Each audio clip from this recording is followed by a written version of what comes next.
Verjetno so vsi res dobri učitelji nekoliko posebni, odstopajo od povprečja. Tako tudi letošnji kandidat za najboljšega učitelja na svetu. Zmaga prinese tudi veliko denarno nagrado $1 milijon. Kdo je učitelj, ki se zna preobleči tudi v Pikachuja, če je treba, sodeluje s kultno skupino Laibach in se ne boji ne staršev in ne učencev. Na njegovi šoli je bila Brigita Potočnik. Jutro.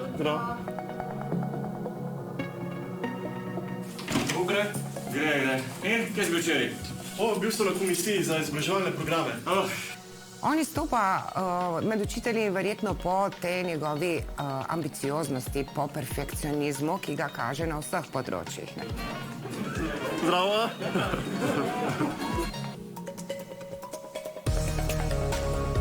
So dijaki izboljšali svoje znanje o programiranju in ker so dobili stavo, sem sebe posnel, kako grem v šolo. Upam, da ni še nobenega na šipku. Ko so moji sodelavci bili v šoku, ko so prišli v kabinet, nihče ni vedel, tako da prva stvar, ki so jo zagledali ob 6:30 zjutraj, so mene v rumenem. So pa seveda dijaki bili navdušeni, hkrati pa sem jim pokazal to, kar je danes pomembno. Če nekaj obljubiš, obljubo držiš. Ni običajen učitelj. Izstopa po strogosti, zahtevnosti, pa tudi po empatiji. Profesor računalništva Uroš Ocepek. Na Srednji tehniški in poklicni šoli v Trbovljah poučuje 9 let. To sredino jutro v razredu 4. letnika. 100 sta dala. 100 je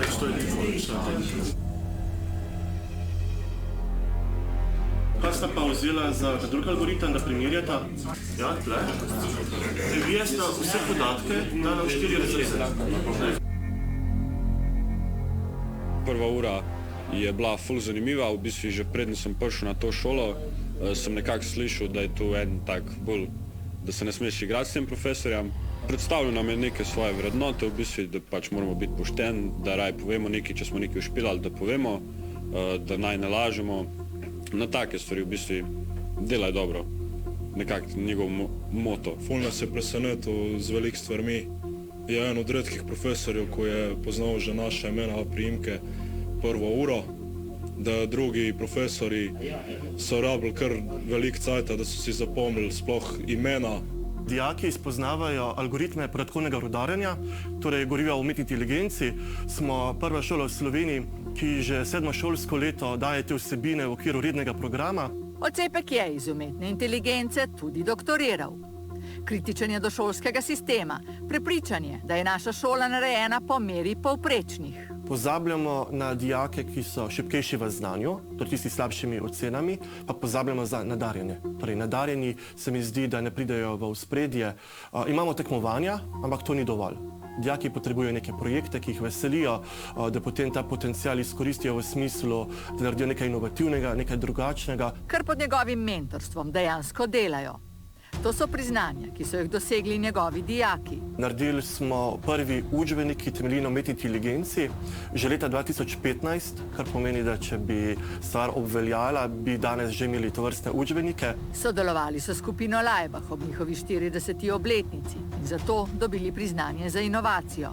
Ko date takoj telefon na njihov plakat, recimo to je eden izmed kultnih, potem se prikaže ven 3D objekt, zdaj boste videli flash mašino. Karkoli se prikaže na željo skupine Laibach. Sodelovali smo šefom skupine z Ivanom Novakom.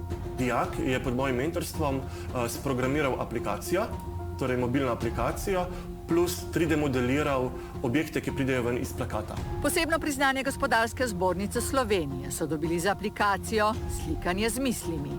Tu gre za tehnologijo, preko 8 senzorjev zaznava vaše možganske signale. V ozadju so obrazi, ki se prikazujejo po vertikali in horizontali in mi imamo v možganjih center za prepoznavanje obrazov. In to potem tehnologija zazna, katero kretnjo mi gledamo, katero smo si zamislili in potem zadevo narišemo. Posebni so njegovi motivacijski prijemi, kot denimo to, da se je oblekel v Pikachuja. Se ne bojite, da boste s tem izgubili avtoriteto? Zdi se mi, da ne. Ko jim povem, da sem lahko tudi strok, vedo, da če se meja prekorači, potem tudi naš odnos se nekoliko spremeni in potem bolj pozignem vlogo učitelja. Sicer pa gradim na temu spoštovanju, odprtosti in dobri volji. Kar je bilo včasih nepredstavljivo, danes nekateri učitelji doživljajo. Pritiski staršev, da bi imel njihov otrok višjo oceno. Načeloma imam zelo dobre izkušnje starši, seveda pridejo vprašati, zakaj so negativne ocene. Ne bom se delal lepega, pri mojih primerih je kar precej negativnih ocen, ker gre za programiranje, ki je težje po osnovi, ampak vedo, da imam vsako teden dodatno razlago za dijake, da sem dijakom na voljo tudi preko spleta, preko elektronske pošte in če dijak pokaže zanimanje, da reši probleme, jih rešimo. Na eni strani veliko da, na drugi veliko zahteva. Uroš Ocepek slovi kot zahteven učitelj. Dijakom večkrat rečem, da boljše, da so jezni na mene v času 4 let in so mi potem hvaležni v življenju. Sem že imel recimo tudi v preteklosti recimo 10 od 30 negativno oceno recimo pri enem pisnem cenovanju znanja. Kako pa gre potem vašim na maturi? Moji dijaki izstopajo na poklicni maturi, sem tudi predsednik državne komisije na poklicni maturi iz računalništva, tako da imam vpogled. Od 10 točk imamo 8,2 v povprečju na maturi. Smo danes do otrok preveč zahtevni? Mislim, da do otrok nismo preveč zahtevni. Res pa je, da imajo dijaki oziroma otroci bistveno več aktivnosti, kot je bilo to nekoč recimo pri nama.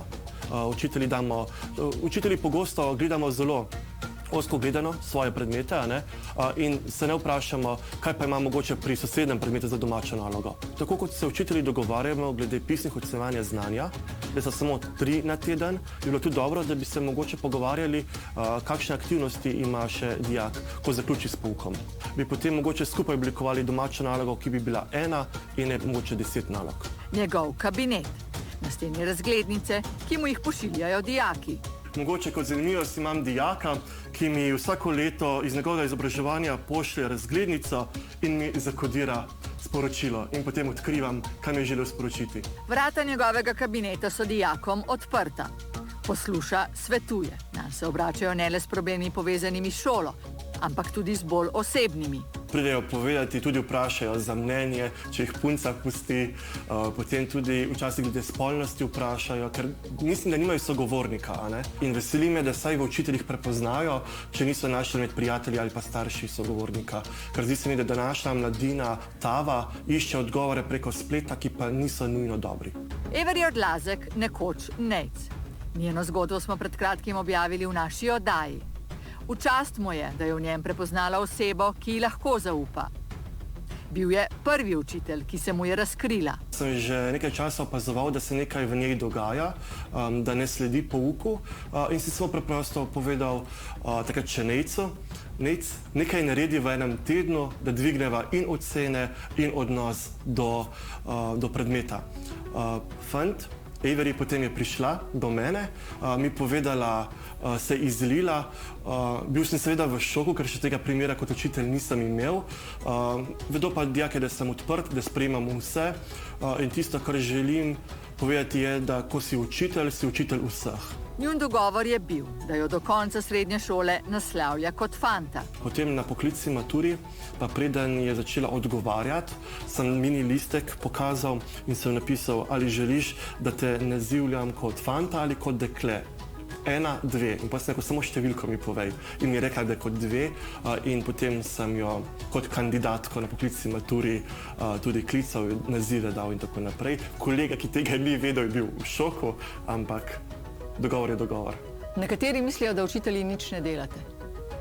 Ja, če pogledamo splet, kar precej ljudi, ampak je daleč od tega. Na naši šoli so tudi v jesenskih počitnicah učitelji na šoli, imamo izobraževanja in delamo. Otroci pa so doma. Tako da ni tako vse plastično, da ko so otroci doma, so tudi učitelji doma. Uroš Ocepek je letos prejel nagrado Republike Slovenije za izjemne dosežke na področju srednjega šolstva. Kot zmagovalec med učitelji bo predstavnik naše države na svetovnem izboru učitelja sveta, ki bo prihodnje leto v Parizu. Nagrada ni majhna, $1 milijon. Je pa to tudi priložnost za promocijo slovenskega šolstva. Kot pravi Ocepek, včasih poveličujemo skandinavske sisteme, a je tudi naše šolstvo zelo dobro.